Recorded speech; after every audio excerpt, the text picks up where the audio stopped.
ما حصل من اشتباكات بين الشرطة الاتحادية وأحد الفصائل المسلحة في العاصمة بغداد تحديدا في منطقة الدورة. تفسيرك من الناحية الأمنية لهذه الاشتباكات، تفضل.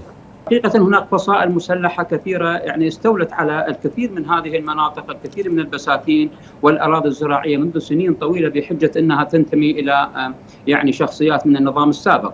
هذه الفصائل المسلحة حقيقة اتخذت من هذه المناطق منطلقا للاعتداء على القواعد الأمريكية والاعتداء على المقرات الدبلوماسية في بغداد والمحافظات الأخرى.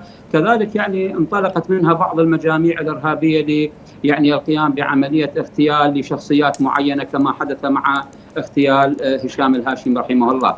وبالتالي الفصائل المسلحة التي تسيطر على هذه المناطق حقيقة هي تسيطر على مناطق عائدة قسم منها لشخصيات معينة لمواطنين يمتلكوها منذ سنين طويلة، وقسم منها عائدة للدولة.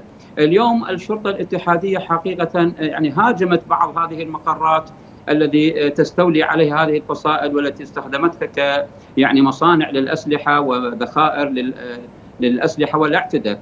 حقيقة الشرطة الاتحادية هاجمت هذه الفصائل لغرض إزالة هذه التجاوزات عن هذه المناطق، وليست بقصد التصادم مع هذه الفصائل.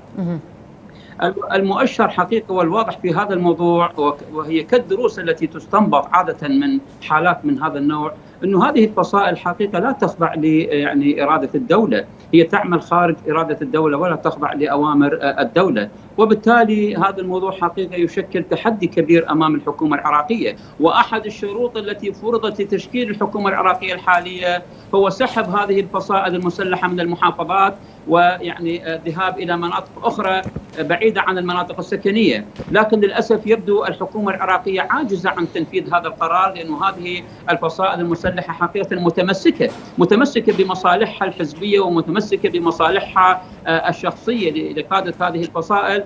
حقيقة هذه الفصائل المسلحة مدعومة، قسم منها مدعوم بأجندات أجنبية، وقسم منها مدعوم من قبل سياسيين معروفين بالعملية السياسية بالعراق. وبالتالي التحدي التي يواجه الحكومة من هذا النوع حقيقة تحدي كبير جدا. حصر السلاح بيد الدولة ليست أمر مهم.